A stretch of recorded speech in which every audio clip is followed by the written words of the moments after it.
भारत और भारत में घुसने वाले घुसपैठियों की कहानी बहुत लंबी है, सदियों से चलती आ रही है, जो हमारी इंटरनल सिक्योरिटी के लिए एक बहुत बड़ा खतरा बन जाते हैं। इसलिए आपने सुना होगा ऑपरेशन सिंदूर के बाद हमने इस तरीके के जो इलीगल तरीके से हमारे देश में घुसे हैं, जो घुसपैठी हैं, स्पेशली बांग्लादेश और म्यांमार वाले रीजन से, उनको बहुत सारे लोगों को उनको उनके देश में वापस भेजा है। इसी संदर्भ में एक और चीज है, एक और न्यूज है जो बहुत बड़ी न्यूज है, जो सामने निकल कर आई है। ये न्यूज है इन दोनों लीडर्स की, आपने इनको जरूर देखा होगा। ये है असम के लीडर, असम के सीएम हेमंत बिस्वा साहब, और ये हैं हमारी बंगाल की दीदी, chief minister of Bengal Mamata Banerjee.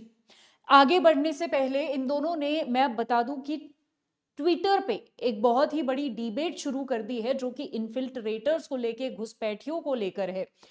उस न्यूज को समझने से पहले थोड़ा सा इनके बारे में, ये है हेमंत बिस्वा साहब, जो कि असम के सीएम हैं। इनके पास होम, पर्सनल, पब्लिक डिपार्टमेंट, ये सारी मिनिस्ट्रीज हैं, और ये बीजेपी के हैं। पार्टी जरूर नोट कीजिएगा। उसके बाद यहाँ पर ये है ममता बनर्जी, जो कि तृणमूल कांग्रेस से बिलोंग करती है, काफी समय से बंगाल की ये चीफ मिनिस्टर रह चुकी हैं। और बीजेपी और तृणमूल कांग्रेस में कितनी गहरी दोस्ती है ये जग जाहिर है, ये सबको पता ही है, तो मुझे बताने की शायद जरूरत नहीं है। ट्विटर पे कुछ समय पहले ममता बनर्जी ने ये ट्वीट किया, जहां पर उन्होंने लिखा कि बांग्ला जो है वो पूरे देश में, यानी भारत में सबसे ज्यादा दूसरे नंबर पर बोले जाने वाली भाषा है, और असम में भी ये दूसरे नंबर पर सबसे ज्यादा बोले जाने वाली भाषा है।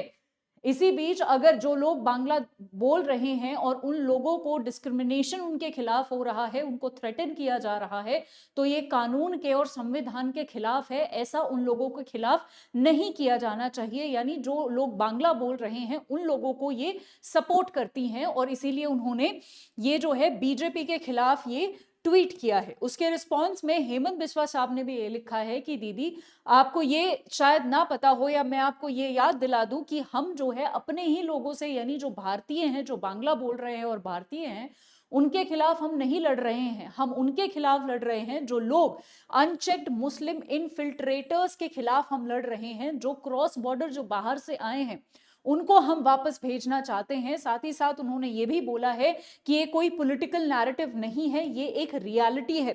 क्योंकि हम जो है, यानी असम में जो है, यहाँ पर कोई भी लैंग्वेज और रिलीजन के बेसिस पर कोई चीज नहीं की जाती, क्योंकि यहाँ पर असम, बंगला, बोडो, हिंदी, सारे ही लैंग्वेजेस और कम्युनिटीज के लोग एक साथ रहते हैं। उसके साथ साथ ममता बनर्जी पर भी इन्होंने अटैक किया है, और साफ साफ ये बोला है कि आपने तो बहुत सारा इलीगल एनक्रोचमेंट को एनकरेज किया है अपने वोट बैंक पॉलिटिक्स के लिए। तो इन दोनों के बीच में ये डिबेट चल रही है, पर यहां पर जो बड़ा मुद्दा है, जो असली मुद्दा है, वो अभी भी घुसपैठी का रह रहा है। घुसपैठिया जो हमारे देश में इलीगल तरीके से जो लोग हमारे देश में आ जाते हैं, स्पेशली नॉर्थ ईस्टर्न साइड पर जो आ जाते हैं, बांग्लादेश, म्यांमार से, जिनको हमारी सरकारें वापस भेजती रहती है, हमारे नेशनल सिक्योरिटी के लिए ये एक बहुत बड़ा मुद्दा है।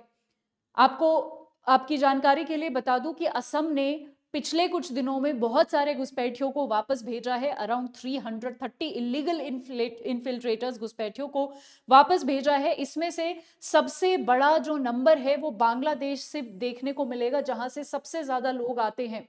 जब से वहां पर आवामी लीग की सरकार हटी है, और जो एक एंटी इंडिया सरकार आप बोल सकते हो वो आई है, तब से इस तरीके के जो इंस्टेंसेस हैं वो बहुत ज्यादा बढ़ गए हैं। इससे पहले भी हमारी जो होम मिनिस्ट्री है, उन्होंने मई में ही सारे ही स्टेट्स और यूनियन टेरिटरीज को ये बोला था कि जितने भी इलीगल इमिग्रेंट्स हैं जो बांग्लादेश से आए हैं, उनके सारे कागज, सारे क्रेडेंशियल्स जो हैं वो चेक किए जाएं, और अगर वहां पर कोई भी कमी मिलती है तो उनको जल्दी से जल्दी डिपोर्ट किया जाए, उनके लिए डिटेंशन सेंटर बनाया जाए, उनके लिए जगहें बनाई जाए।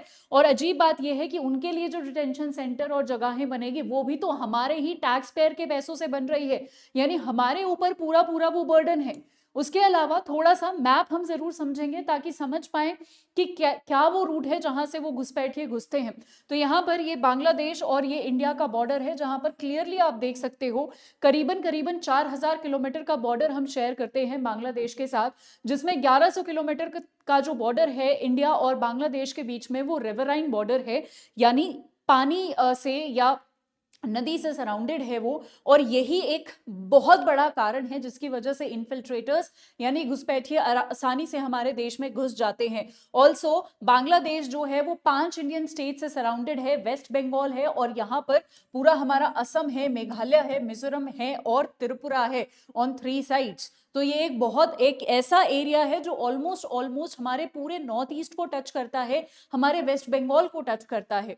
तो यानी काफी ज्यादा पोटेंशली, मतलब काफी ज्यादा ये हो जाता है कि यहाँ से आसानी से लोग जो हैं आ सकते हैं। तो हमारी सरकार के लिए बड़ा मुश्किल हो जाता है कि ऐसे लोगों को आइडेंटिफाई करना और उनको वापस भेजना भी जरूरी है, क्योंकि हमारे लिए ये एक बहुत बड़ा थ्रेट है, बहुत बड़ा क्राइसिस इनकी वजह से हो सकता है। सबसे बड़ा थ्रेट हमारी नेशनल सिक्योरिटी को है, जहां पर इनकी वजह से किसी भी तरीके के कम्युनल राइट्स हो सकते हैं हमारे देश में, कोई भी कम्युनल टेंशन आ सकती है, उसके साथ साथ रेडिकलाइजेशन हो सकता है, टेरर नेटवर्किंग यानी टेररिज्म बढ़ सकता है, स्मगलिंग जैसी चीजें बढ़ सकती हैं, कम्युनल टेंशन मैंने आपको बता ही दिए हैं, डेमोग्राफिक इनबैलेंस हो सकती है।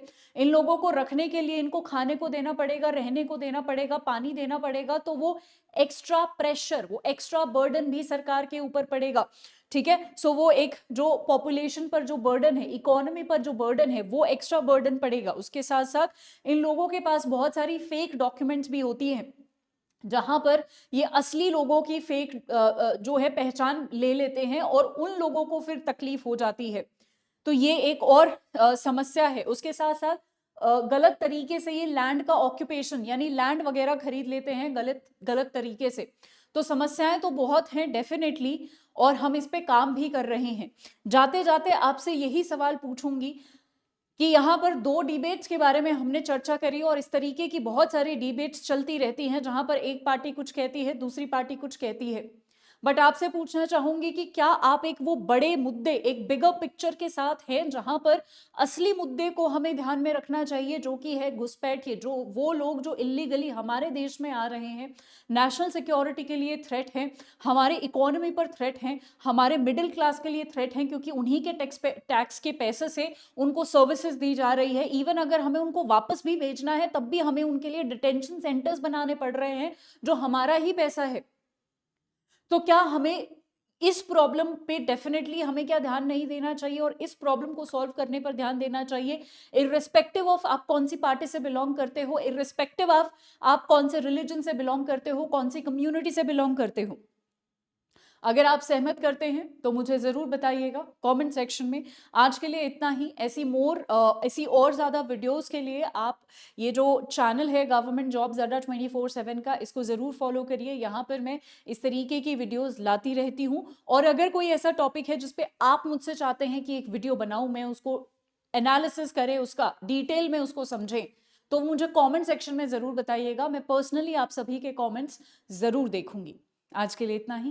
Thank you so much.